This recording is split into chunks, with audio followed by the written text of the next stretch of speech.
L'Afrique n'a pas été laissée pour compte dans la progression vers une intégration commerciale pour étendre son marché.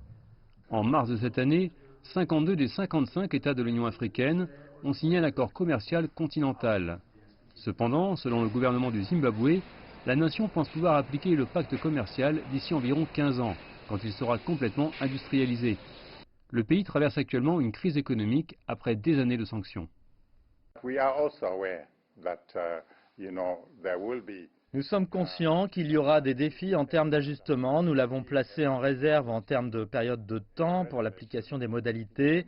Le Zimbabwe est convaincu que les opportunités sont si grandes qu'elles dissiperont les inconvénients que nous pourrions rencontrer. Beaucoup de pays africains sont à différents niveaux de développement, de modernisation et d'industrialisation. Le commerce intra-africain ne compte que pour 16% du commerce avec le reste du monde. Cela a suscité des craintes parmi les investisseurs clés dans le secteur manufacturier du Zimbabwe. Ils disent que le commerce avec de grandes entreprises dans la zone de libre-échange affectera la compétitivité de ces exportations.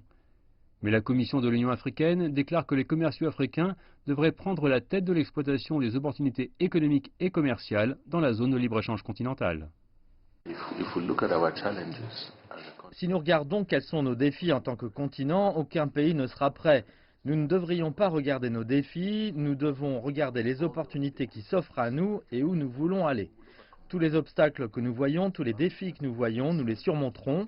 Le Zimbabwe a une excellente occasion d'en bénéficier vraiment. L'accord de libre-échange africain devrait créer un continent sans tarifs douaniers avec une population de 1,2 milliard d'habitants et une valeur de 2500 milliards de dollars.